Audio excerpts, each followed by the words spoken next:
Assalamualaikum warahmatullahi wabarakatuh. Saya Tria Mauida Hidayani dari Prodi Pendidikan Guru Madrasah Ibtidaiyah semester 6 akan mempresentasikan materi terkait analisis dan interpretasi data dalam riset PTK. Materi ini merupakan salah satu materi bahasan pada mata kuliah penelitian tindakan kelas. Untuk materi pembahasan yang akan saya jelaskan, yang pertama mengenai definisi analisis data, yang kedua jenis data yang dianalisis, yang ketiga teknik analisis data, yang keempat langkah-langkah analisis data, yang terakhir interpretasi dasar hasil analisis. Baik, kita akan memasuki pembahasan materi yang pertama, yaitu mengenai definisi analisis data. Susan Steinbeck mengemukakan bahwa data analysis is critical to the qualitative research process. It is to recognition, study, and understanding of interrelationship and concept in your data that hypothesis and assertion can be developed and evaluated. Analisis data merupakan hal yang kritis dalam proses penelitian kualitatif data sehingga hipotesis dapat dikembangkan dan dievaluasi. Selain itu, Spradley menyatakan bahwa analisis dalam penelitian jenis apapun adalah merupakan cara berpikir kritis. Hal itu berkaitan dengan pengujian secara sistematis terhadap sesuatu untuk menentukan bagian, hubungan antar bagian, dan hubungannya dengan keseluruhan. Analisis adalah untuk mencari pola. Selanjutnya, Sugiono mendefinisikan pengertian analisis data adalah proses mencari dan menyusun secara sistematis data yang diperoleh dari hasil wawancara, catatan lapangan, dan dokumentasi dengan cara mengorganisasikan data ke dalam kategori, menjabarkan ke dalam unit-unit, melakukan sintesa, menyusun ke dalam pola, memilih mana yang penting dan mana yang akan dipelajari, dan membuat kesimpulan sehingga mudah dipahami oleh sendiri maupun orang lain. Berdasarkan paparan para ahli di atas, dapat ditarik kesimpulan bahwa analisis data dapat diartikan sebagai suatu bentuk pola pikir untuk melaksanakan mengolah data dengan tujuan menjadikan data tersebut sebagai suatu informasi sehingga karakteristik atau sifat-sifat datanya dapat dengan mudah dipahami dan bermanfaat untuk menjawab masalah-masalah yang berkaitan dengan kegiatan penelitian. Selanjutnya, materi yang kedua yaitu jenis data yang dianalisis. Data yang diperoleh dapat dikelompokkan menjadi dua, yaitu data kuantitatif dan data kualitatif. Yang pertama, data kuantitatif merupakan data yang berupa angka atau bilangan, baik yang diperoleh dari hasil pengukuran maupun diperoleh dengan cara mengubah data kualitatif menjadi data kuantitatif. Contoh data kuantitatif, skor tes awal Tina untuk mata pelajaran matematika adalah 65, berat badan Tini 47 kg, panjang meja tulis 150 cm. Yang kedua ada data kualitatif. Data kualitatif merupakan data yang berupa kalimat-kalimat atau data yang dikategorikan berdasarkan kualitas objek yang diteliti, misalnya baik, buruk, pandai, dan sebagainya. Contoh data kualitatif, siswa berdiskusi secara aktif, perhatian siswa terhadap mata pelajaran IPS rendah, dan rata-rata skor UAS semester ini naik. Selanjutnya yaitu materi yang ketiga terkait teknik analisis data. Menurut pendapat Walcott pada tahun 1992 bahwa ada 3 teknik pengumpulan data, yaitu yang pertama ada pengalaman, yang kedua ada pengungkapan, yang ketiga pembuktian. Yang pertama, pengalaman. Pengalaman adalah satu teknik dalam pengumpulan data. Dengan pengalaman seorang guru yang sekaligus bertindak sebagai peneliti dapat dengan mudah melakukan pengumpulan data terkait dengan subjek penelitiannya. Hal ini disebabkan pengetahuan situasi dan kondisi terhadap kelas pembelajarannya. Yang kedua, ada teknik pengungkapan. Pengungkapan yang dimaksud di sini adalah bagaimana seorang peneliti melakukan pengumpulan data dengan cara wawancara terhadap subjek penelitian atau terhadap siapa saja agar supaya terkumpul data yang diperlukan yang memang diperlukan. Dan yang ketiga ada pembuktian. Jika proses pengungkapan selesai, maka pada tahap selanjutnya adalah melakukan pembuktian.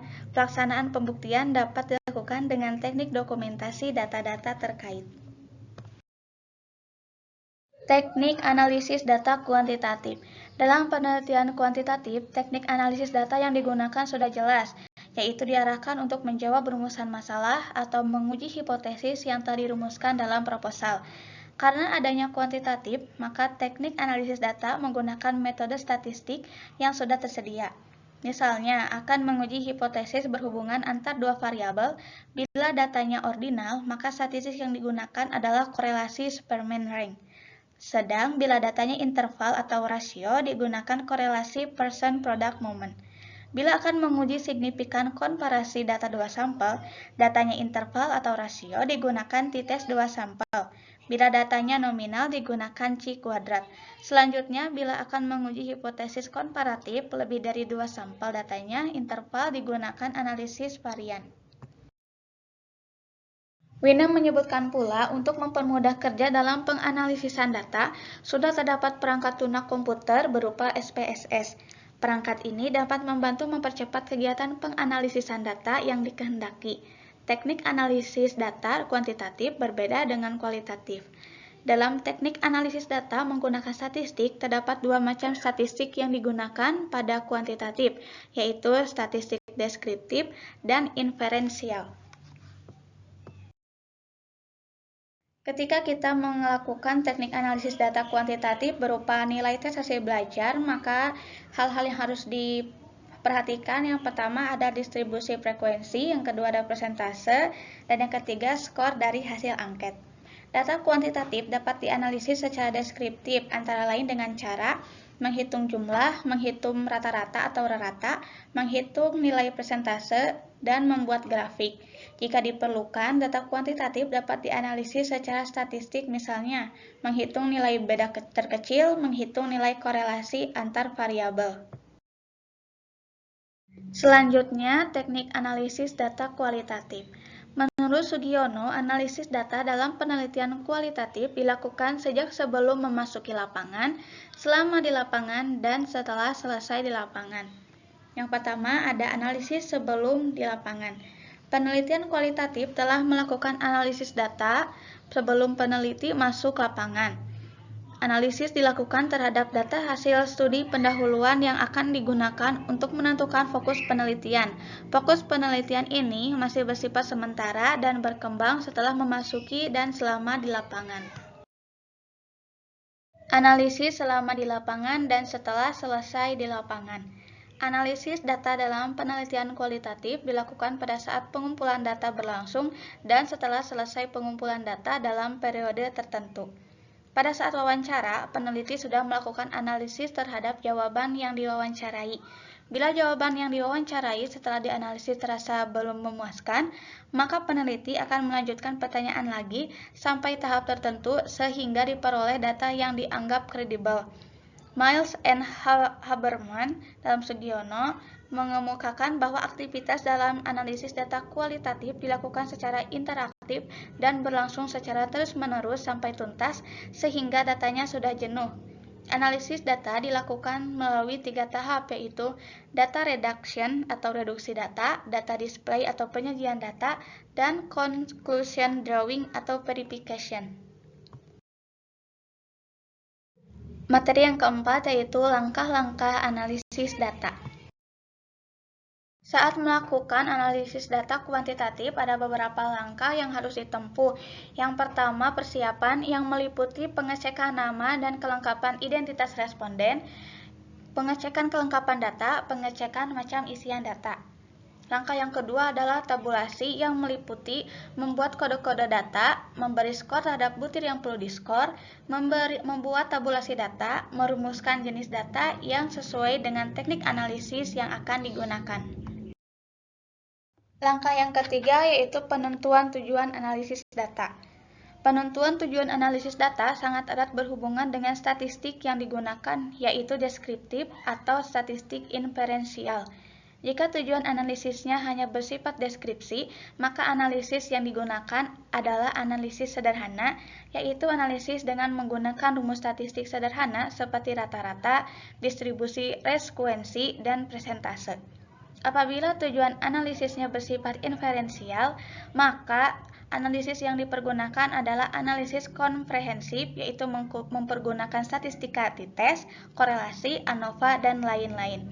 Apabila jenis penelitian berupa PTK atau penelitian tindakan kelas atau PTS yaitu penelitian tindakan sekolah, umumnya dianalisis dengan analisis statistik sederhana berupa rata-rata, frekuensi, dan persentase.